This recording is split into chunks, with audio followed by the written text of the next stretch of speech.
దేవుని పరిశుద్ధ నామమునకు ఘనత మహిమ ప్రభావములు కలుగునుగాక. హల్లెలూయా.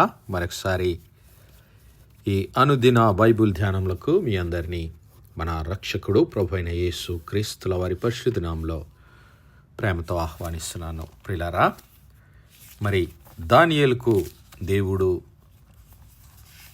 అనుగ్రహించినటువంటి దర్శనముల ద్వారా ఆ యొక్క 400 సంవత్సరాల సమయము అనగా ప్రవక్త అయినటువంటి మలాకీ గ్రంథం మొదలుకొని క్రీస్తు ప్రభుల వారు జన్మించినటువంటి సంవత్సరం మత్తయి సువార్త వరకు ఉన్నటువంటి ఆ 400 సంవత్సరాల కాలంలో రాబోతున్నటువంటి రాజులను గురించి దానియేలుకు దేవుడు ముందుగానే బయలుపరిచాడు. మరి దానియేలు గ్రంథం 2వ అధ్యాయంలో, దానియేలు గ్రంథము 7వ అధ్యాయంలో, దానియేలు గ్రంథము 8వ అధ్యాయంలో ఉన్నటువంటి దర్శనాలను గనుక మనము గమనించినట్లయితే, మరి మొట్టమొదటిగా దానియేలు గ్రంథము 2వ అధ్యాయము రాజు అయినటువంటి నెబుకద్నెజరుకు కలిగినటువంటి దర్శనము, బ్రహ్మాండమైనటువంటి ఒక ప్రతిమ.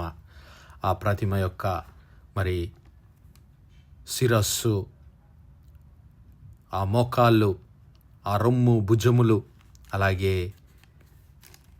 పాదములు, ఈ నాలుగు రాజ్యములకు సూచన. 5వ రాజ్యము ఒక రాయి, మరి ఒక పర్వతము నుంచి తీయబడినట్లు కనబడినటువంటి ఆ రాయి క్రీస్తు ప్రభుల వారి రాజ్యమునకు సూచనగా ఉంటుండగా, మరి రాబోతున్నటువంటి ఆ 4 రాజ్యాలు, మొదటిదేమో బబులోను రాజ్యం అయితే, రెండవది మాదీయులు పారసీకుల రాజ్యము, మూడవది గ్రీకుల రాజ్యము, నాలుగవది రోమా ప్రభుత్వం, రోమా సామ్రాజ్యం. ఆ 4 రాజ్యముల గురించి మరి దానియేలుకు కూడా దేవుడు ప్రత్యేకమైనటువంటి దర్శనాన్ని అనుగ్రహించాడు. దానియేలు గ్రంథం 7వ అధ్యాయంలో మనం చూసినప్పుడు, ఆ సముద్రం పక్క నుంచి ఆయన చూస్తూ ఉండగానే, దానియేలు చూస్తూ ఉన్నప్పుడు ఆ సముద్రములో నుంచి క్రూరమైనటువంటి మృగములు 4 రావడం ఆయన చూశాడు. 4 మిక్కిలి గొప్ప జంతువులు మహాసముద్రములో నుండి పైకెక్కని, మహాసముద్రము ప్రపంచమంతటికి సూచనగా ఉంటుండగా, ఆ 4 మిక్కిలి గొప్ప జంతువులు, మొదటిదేమో సింహమును పోలినటువంటిది, మరి అది బబులోను సామ్రాజ్యానికి సూచనగా ఉన్నది. రెండవదేమో ఎలుగుబంటిని పోలినటువంటిది, అది మరి మాది పారసీకులకు చెందినటువంటి రాజ్యము. మూడవదేమో చిరుతపులిని పోలినటువంటిది.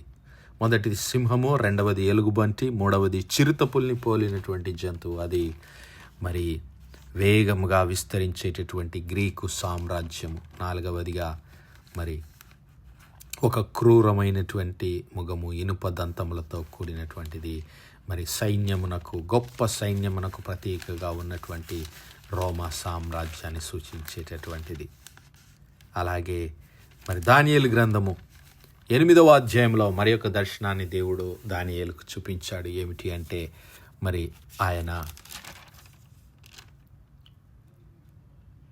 ఊలై నది తీరమున, ఊలై అను నది ప్రక్కన ఉన్నట్టు ఆయన చూస్తూ ఉండగా, ఒక పొట్టేలు ఆ నది ప్రక్కన నిలిచి ఉంది.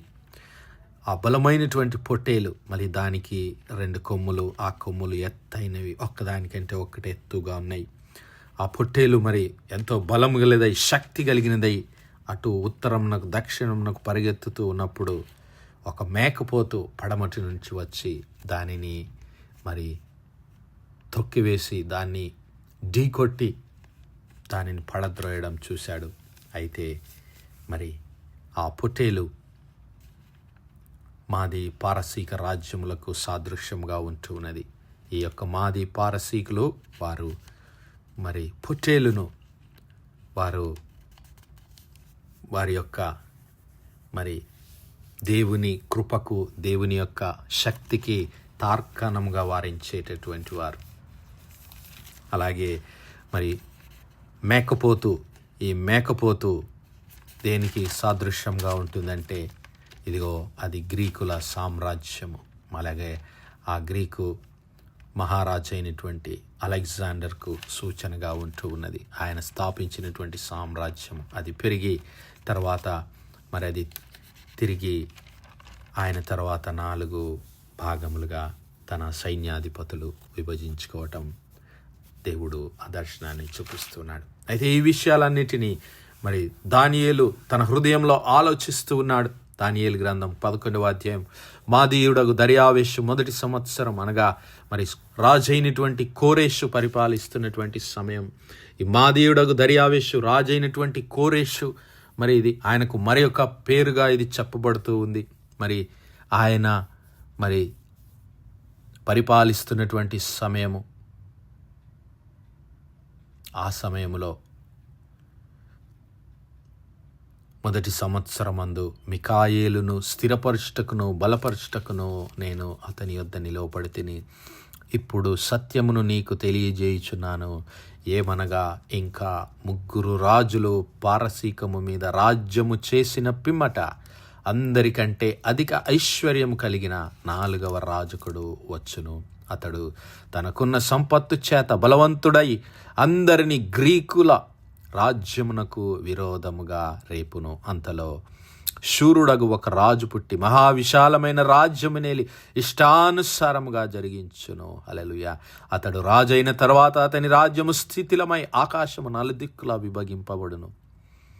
విభాగింపబడును. అది అతని వంశపు వారికి గాని అతడు ప్రభుత్వము చేసిన ప్రకారము ప్రభుత్వము చేయి వారికి గాని విభాగింపబడదు. అతని ప్రభుత్వము వేరుతో పెరికివేయబడను. అతని వంశపు వారు దాన్ని పొందరు గాని అన్యజనులు పొందుదురు. ప్రియులారా, ఇక్కడ మరి అది రాజు అయినటువంటి కోరేషు పరిపాలిస్తున్నటువంటి కాలము. ఆ కాలంలో మరి దానియేలుకు దేవుని దూత ద్వారా తెలుపబడినటువంటి సమాచారము, ఇదిగో ఇంకా 3 పారసీక రాజులు రాజ్యం చేస్తారన్నాడు. మరి ఆ రాజులు ఎవరు అంటే, ప్రియులారా, రాజు అయినటువంటి కోరేషు తర్వాత ఆయన కుమారుడు క్యాంబిసిస్ వచ్చాడు. ఆ తర్వాత ఆయన కుమారుడైనటువంటి సూడో స్మెర్దిస్ అనేటువంటి రాజు వచ్చాడు. ఆ తర్వాత మొదటి దర్యావేషు, ఆ తర్వాత ఆ 3 రాజులు, కోరేషు తర్వాత 3 రాజులు, మరి ఆ తర్వాత ఆ 3 తర్వాత బలవంతుడైనటువంటి 4వ రాజుకుడు వచ్చును. ఆ 4వ రాజే మనము ఎస్తేరు గ్రంథంలో చూసినటువంటి అర్ధహశస్త. మరి బైబిల్ గ్రంథంలో దానియేలుకు తెలియజేసిన మాదిరిగా ఈ యొక్క మాదీయులు పారసీకులు దరిదాపు 200 సంవత్సరాలు మరి ఆ యొక్క పారసీకుల రాజ్యమును, ఆ యొక్క మరి రాజ్యమును, ఆ పారసీకుల రాజ్యంలో వారు పరిపాలన ఆరంభించి మరి భారతదేశం వరకు కూడా మరి వారి రాజ్యమును విస్తరింపజేయగలిగారు. మన యొక్క ఈ మిడిల్ ఈస్ట్ ప్రాంతమంతా వారు తమ సామ్రాజ్యాన్ని విస్తరింపజేశారు. అయితే ఈ రాజు అయినటువంటి కోరెష్ ద్వారా దేవుడు ఆ 2వ మందిరమును తిరిగి నిర్మించడానికి దేవుడు మరి ఈ యొక్క రాజు అయినటువంటి కోరెషును వాడుకుంటానని ప్రవక్త అయినటువంటి యెషయా ద్వారా దేవుడు ముందుగానే తెలియజేశాడు. యెషయా గ్రంథము 44వ అధ్యాయాన్ని మనం గమనిస్తే, యెషయా గ్రంథం 44వ అధ్యాయము మరి 21వ వచనం నుంచి గమనిస్తే, యాకోబు, ఇశ్రాయేలు, వీటిని జ్ఞాపకము చేసుకునుము. నీవు నా సేవకుడవు, నిన్ను నిర్మించి తిని. ఇశ్రాయేలు, నీవు నాకు సేవకుడవై ఉన్నావు, నేను నిన్ను మరచిపోజాలను. హల్లెలూయా.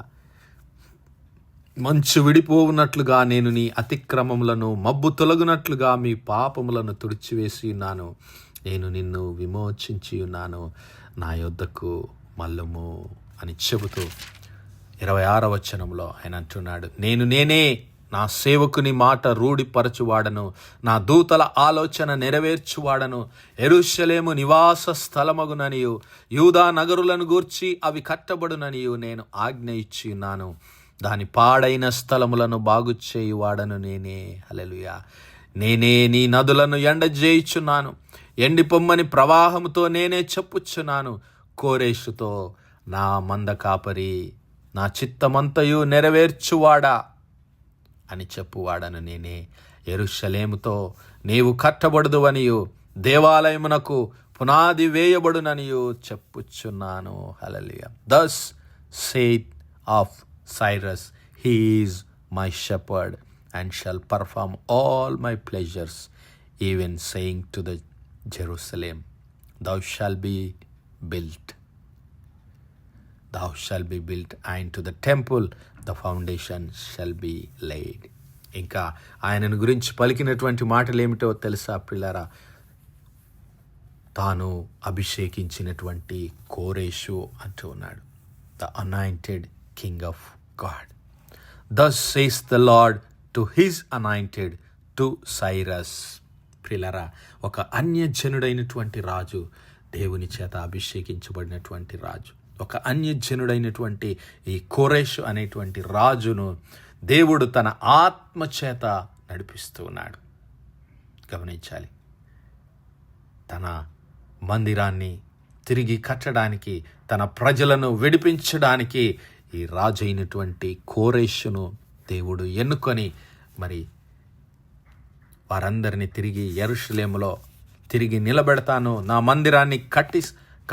నా మందిరం కట్టబడుతుందని దేవుడు వాగ్దానం చేసిన మాదిరిగా మరి ఎజ్రా కాలంలో, మరి ఎజ్రా గ్రంథం 1వ అధ్యాయంలో మనం చూస్తే అక్కడ రాజు అయినటువంటి కోరేషు ఏ విధంగా వారిని మరి ఇశ్రాయేలు ప్రజలందరినీ తమ దేశమునకు వెళ్ళి, యెరూషలేమునకు వెళ్ళి మరి దేవుని మందిరాన్ని కట్టుకోవడానికి ఆయన పంపిస్తూ ఉన్నాడు. ఎజ్రా గ్రంథం 1వ అధ్యాయంలో మనం గమనిస్తే, పారసీక దేశపు రాజైన కోరేషు ఏలుబడిలో 1వ సంవత్సరమందు ఇర్మియా ద్వారా పలుకబడిన తన వాక్యమును నెరవేర్చుటకై, ఇర్మియా ద్వారానే కాకుండా యెషయా ద్వారా కూడా దేవుడు ఈ మాటలు పలికాడు. ఇర్మియా ద్వారా మరి దేవుడు 70 సంవత్సరాల కాలాన్ని పూర్తి చేస్తానన్నాడు. ఆ పూర్తి చేసిన తర్వాత ఇదిగో మరి యెహోవా పారసీక దేశపు రాజైన కోరేషు మనస్సును ప్రేరేపింపగా అతడు తన రాజ్యమంతటా చాటింపు వేయించి వ్రాతమూలముగా ఇట్లు ప్రకటింపచేసెను. ఏమనగంటే, పారసీక దేశపు రాజైన కోరేషు ఆజ్ఞాపించినదేమనగా, ఆకాశమందలి దేవుడైన యెహోవా లోకమందున్న సమస్త జనములను నావశము చేసి యూదా దేశమందున్న యెరూషలేములో తనకు మందిరమును కట్టించుమని నాకు ఆజ్ఞ ఇచ్చినాడు. కావున మీలో ఎవరు ఆయన జనులయ్యున్నారో వారు యూదా దేశమందున్న యెరూషలేమునకు బయలుదేరి యెరూషలేములోని దేవుని మందిరమును, అనగా ఇశ్రాయేలీయులైన దేవుడైన యెహోవా మందిరమును కట్టవలెను. వారి దేవుడు వారికి తోడయ్యుండునుగాక. ఆమేన్. ప్రియులారా, ఆ విధంగా కోరేషు దేవుని ఆత్మచేత నింపబడిన వాడై ఇశ్రాయేలు ప్రజలందరినీ బబులోనును జయించిన తర్వాత, బబులోను రాజును ఓడించి రాజ్యాన్ని చేపట్టి ఇశ్రాయేలు ప్రజలను విడిపించి తమ దేశంలోకి వెళ్ళి దేవుని మందిరాన్ని నిర్మించమని, ఆ మందిరానికి సహాయం కూడా చేయడానికి తాను తాకీదులను పంపి దేవుని నామాన్ని మహిమపరిచాడు. కాబట్టి నేను గ్రహించవలసింది ఏమిటి అంటే, దేవుడు తన చిత్తానుసారంగా సమస్తాన్ని జరిగించువాడై ఉంటున్నాడు. మరి ఆయన చిత్తానికి లోబడదాం. ఆయన ప్రియ కుమారుడైన యేసుక్రీస్తు ప్రభుల వారిని మన రాజుగా, రక్షకుడుగా అంగీకరించి ఆయన నిత్య రాజ్యంలో వారసులమవుదాం. అట్టి కృప, అట్టి ధన్యత దేవుడు మనందరి జీవితాల్లో దయచేయనుగాక. ఆమేన్, ఆమేన్, ఆమేన్. ప్రార్థించుకుందాం. హల్లెలూయా, హల్లెలూయా, హల్లెలూయా, హల్లెలూయా. స్తోత్రము, స్తోత్రము, స్తోత్రము, స్తోత్రములు తండ్రి. అత్యంత కృపాభరితుడువు, అత్యున్నత సింహాసనంపై ఆసీనుడవైన మా ప్రియ పరలోకపు తండ్రి, చిమ్మగలిగిన మా దేవ, సైన్యములకు అధిపతి వగు మా యెహోవా తండ్రి, కృపా కనికరములు గల మా ప్రభువా, సూర్యోదయం మొదలుకుని ఇంత మటుకు మా తండ్రి మీ చాలా రెక్కలేనని భద్రపరిచి, అయ్యా మరొకసారి మీ ప్రియ కుమారుడు మా ప్రభువైన యేసు క్రీస్తుల వారి పరిశుద్ధ నామములో దేవా మీ కృపా సన్నిధానంలో ప్రార్థించడానికి సజీవ లెక్కలో మమ్మల్ని లెక్కించిన మీ ప్రేమకు వందనాలు, కృతజ్ఞతాస్తుతులు, స్తోత్రాలు తండ్రి. దినమెల్లా మీ యొక్క పరిశుద్ధాత్మ సహాయం, నడిపింపు, ఆదరణ, సహవాసాన్ని మాకు అనుగ్రహించిన దేవా మీకే లెక్కలేని వందనములు, కృతజ్ఞతాస్తుతులు, స్తోత్రాలు చెల్లిస్తున్నాం. అవును మా తండ్రి, సమస్తము మీ ఆధీనములో ఉన్నవని, రాజులు, రాజ్యములు మీ ఆధీనములో, మరి సమస్తాన్ని మీరే మీ చిత్తానుసారంగా నడిపించేవారని ఎరిగి మీ ప్రియ కుమారుడైన యేసు క్రీస్తు ప్రభుల వారిని మా రాజుగా, రక్షకుడుగా, ప్రభువుగా, విమోచకుడుగా అంగీకరించి ప్రభు మేమందరము మీ నిత్య రాజ్యములో వారసులమై కృప దయచేయమని సమస్త మహిమ, ఘనత, ప్రభావాలు మీ నామానికే చెల్లిస్తూ మా ప్రభును మీ ప్రియ కుమారుడు మా రక్షకుడైన యేసు క్రీస్తుల వారి పరిశుద్ధ నామమున ప్రార్థించి వేడుకుంటున్నాం మా పరలోకపు తండ్రి. Amen, amen, amen. God bless you all. Praise the Lord. Shalom.